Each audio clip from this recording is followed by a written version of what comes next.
everyone, I'm sitting here in the fields behind Riverview, and today I want to show you how to make a flower crown, a beautiful flower crown for you to wear. This is a really easy project, and we did this last year around the same time, and I want to do it again at this same time of year.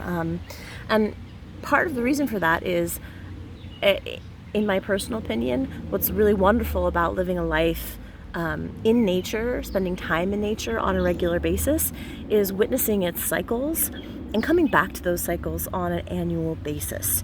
And doing so is really a beautiful thing because nature is always changing in this cyclical way.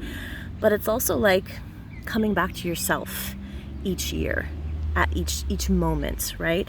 So for me, what that feels like is, I get really excited to see, the red buds bloom every spring, and to see certain wildflowers come up. Like I really like to see the dandelions reappear every year, and the clovers. And in the summer, I really am happy to see lightning bugs arrive and cicadas sing in the August. And I have such a limited period of time that I get to enjoy those things. So I try to really enjoy them fully each year when they come around. And they're like good friends that I get to see every year. And so for me, I don't know if you happen to see this post last year, you'll know that making flower crowns is a really dear thing to me personally. I was taught how to do this by my grandmother, who is a Latvian immigrant, and she taught me using the little white clovers, these guys that appear in lawns across America every year. So originally when I learned it just with these white clovers. And so every year when these appear, which they have pretty recently, I'm reminded to make the flower crown again.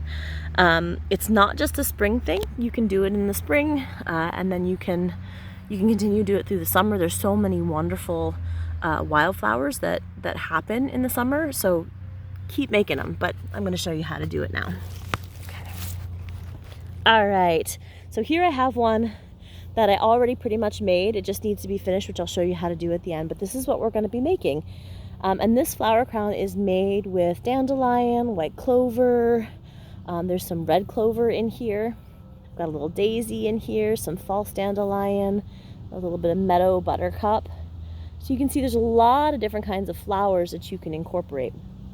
This flower crown will not use any other materials other than my fingers and the flowers. So I picked all of these guys by hand, just walking around the property. Again, for places that don't have an abundance of wildflowers, you generally can find dandelions and white clover. So you can usually at least make that flower crown.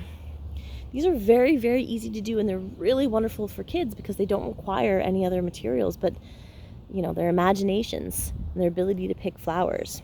So when we're starting, you want to take one flower and hold it horizontally, and then you're going to take the other flower, you're going to take its head and put it right up next to it like this, perpendicularly.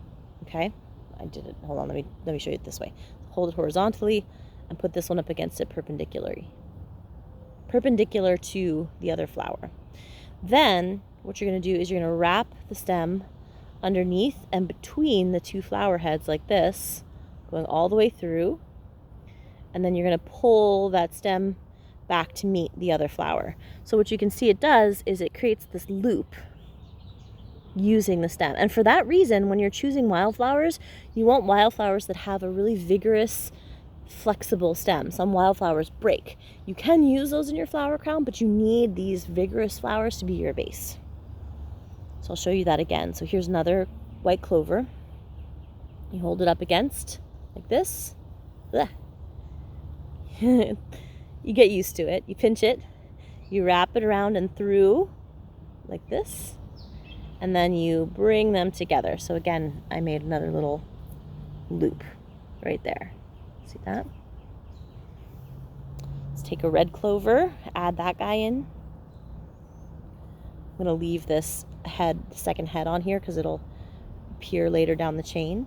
Again, I'm just going to hold it up against it like this, loop it between the last flower and this one, and then bring it to match its friends. So you can see I keep all the all the flower stems are kept together at the bottom here, holding this whole thing together.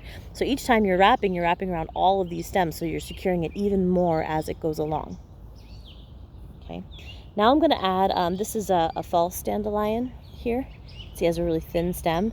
This is really, it breaks whenever I try to bend it, so I'm not going to use it in the same way. So because I can't wrap it, I'm going to just lay it here against and hold it, and then I'm going to use one of my white clovers to secure it,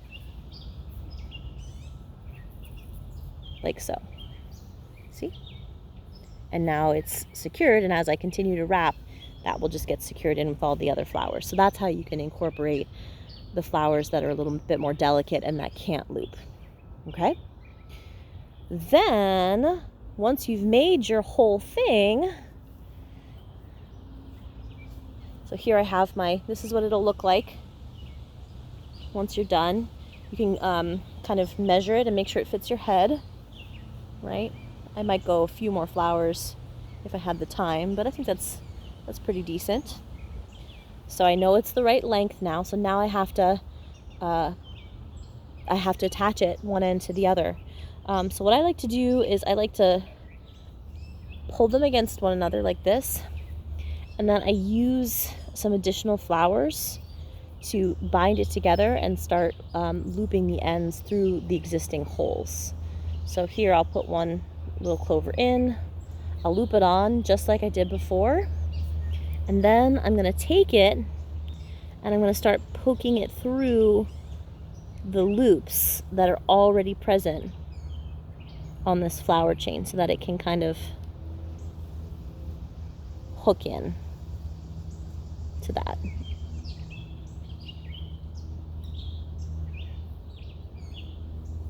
And that way I can secure it. I don't know if you can see that. Pushing it back through. Yeah, and then I'm pulling it to kind of secure it. And then I'm going to keep doing that with more flowers so that I can secure this tightly together. If you can't do it with just one flower, or it'll fall apart pretty quickly. You have to add multiples.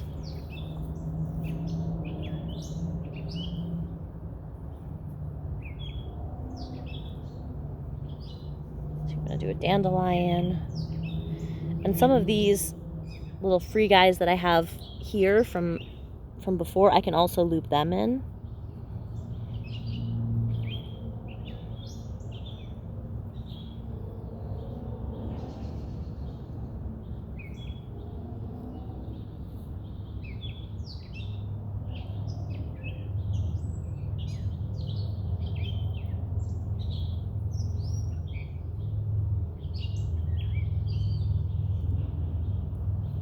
Yep. Okay. That's looking really good. So again, you can see I'm pulling that through to secure it. Just securing all those loose ends under the adjacent loops that I already created before. So you can see it's a pretty sturdy flower crown now. And now I can wear it and enjoy it. What do you think?